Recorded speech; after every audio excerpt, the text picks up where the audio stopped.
Hey guys, so today I'm going to be doing a video on my experience as a caregiver. Anyway, and my little dog just moving in the back, just ignore her. She's just being her. I love her with all my heart. I love my little boo bear.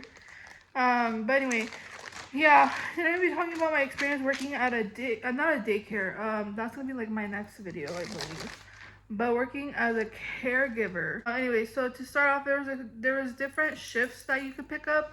When I first started off, I was 6 to 2, and then when I worked at other places, I was 2 to 10. I was overnight at one point. I would pick up shifts overnight. I would pick up shifts 2 to 10. Girl, I was picking up all kinds of shifts from all those jobs. And let me just say that overtime is beautiful. Like, if you want overtime, you will get it as a caregiver, as a CNA. You will get your overtime because it is endless overtime. They always need people. They're always understaffed at every place I've been to, so they always need the help. And then, so to start off, depending on what shift I was working for, like the routine, depending on what shift um, I was working. So in the morning, when I would work 6 to 2, usually we would get them up, we would get them ready, we would shower them. Some of them, they had like showers in the morning. Some of them had showers in the afternoon. It just depended. So they had showers in the morning. We would shower them. We would get them ready for breakfast. We would get them up for breakfast. And then after breakfast, we would like change them. And then it's every 2 hours. So we change them every 2 hours. And then we would like for lunch, we would get them ready for lunch again.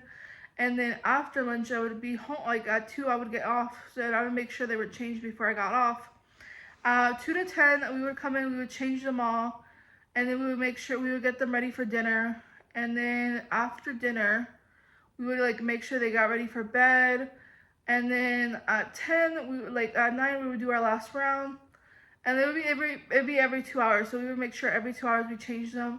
But then right at 10 I would leave, obviously, after like doing my report, like saying whatever happened on the shift. And then the third shift was literally so easy. All we had to do was change them every 2 hours and check on them. Every 2 hours, check on them. Like, it was super easy. Like, I'm telling you, the workload wasn't that bad. You didn't have managers up your butt being like, what have you done? Have you done this? Have you done that? Like, none of that. It was really, really chill for the most part. So to start off, it was a really, like, it was a really, like, how can I explain it? Like, it was a really, like, there was a lot of responsibility. The managers would also be up your butt a lot. But I mean, that's with any job, honestly, not looking back. The families sometimes were very demanding. It's a really rewarding job, I do have to say that. Like,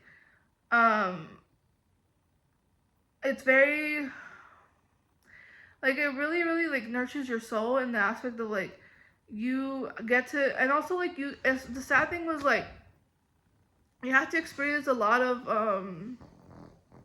people pass away, and, like, you got to be there in the last moments. You were part of their last moments. Like, it's something special about that.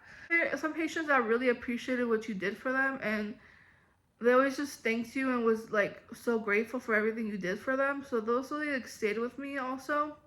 So I feel like at this job, like, a lot of good outweighs the bad.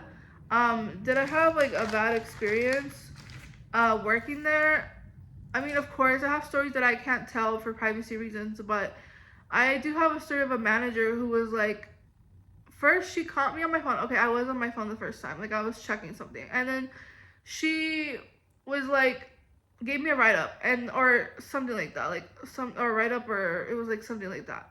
And she's like, XRC on your phone.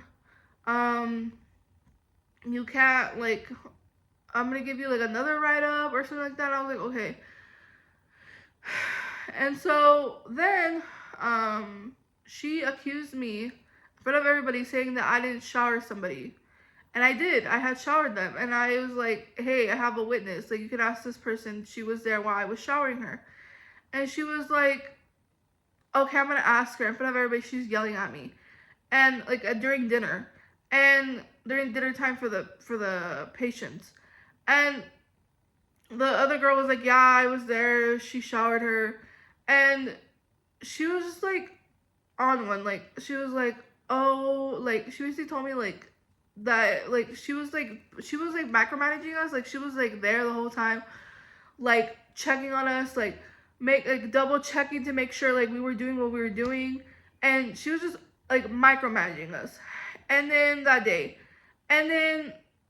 that same day, I checked the time and I'm trying to show like my wall screen. I checked the time and I'm trying to show I'm like, hey, like by the way, like I tell the girl next to me, I'm like, hey, by the way, like this is my dog.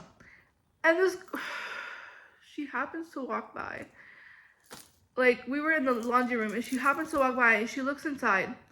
And the other girl was on her phone too, and she didn't tell the other girl to get off her phone. Like the girl was full blown on her phone, like going through like messages and stuff. And she did not tell her anything. She just came up to me and goes like this. And I'm like, oh my gosh. So I go and she's like, follow me. And then she takes me to like the nursing station and she like tells me in front of the nurse, like, go home. And those were her exact words, go home. And on Monday, I need you to call to see if you still even have your job here. And I'm like, okay, like I'm not at this point, like I'm not gonna beg these people, like if they want to like believe that I'm like slacking or something, or I don't know, like I'm just not gonna like beg people at that point. Like I was just like over it. I was like, you know what, like if you want to believe that I'm over here like doing stuff, like I mean I'm not gonna like, it's honestly like your word against mine because you're the manager, like you're one of the managers. Like people are gonna be like, who are they gonna believe, the manager or me? Like obviously they're gonna believe you. And like I felt like I had no like, I don't know how to say it in English, but I felt like I had no like fighting chance. So I'm like, they're gonna believe you, they're not gonna believe me. So then I go home and I'm like trying to look for another job.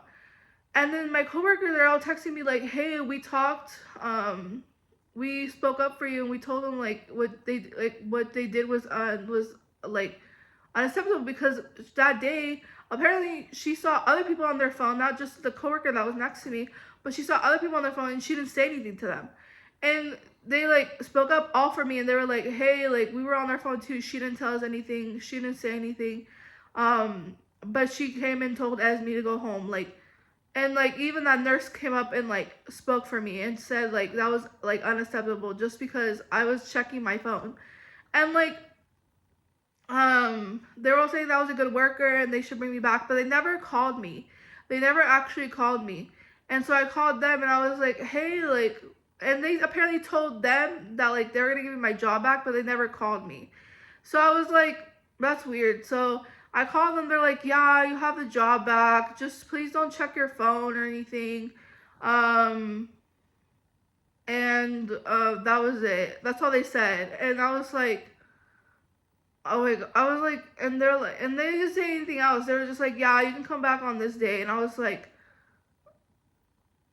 what the heck? Like, it was so weird. Like, I don't know, the whole experience was just so weird in my opinion. I guess the experience you need is that you need from a lot of jobs, you need your CNA license. If not, there's just memory cares. They usually just want you to be a caregiver. You definitely need to be patient. You need to be organized, like have good time management skills. Definitely a good work ethic. That's pretty much it, guys. I think that was everything that I discussed in this video. Uh, I'll be posting, like other videos. Like I'll be posting my experience working at other places. So if you guys like this type of videos, definitely like it. Subscribe if you're not subscribed. I hope you guys like this video and I'll see you guys in the next video. Bye.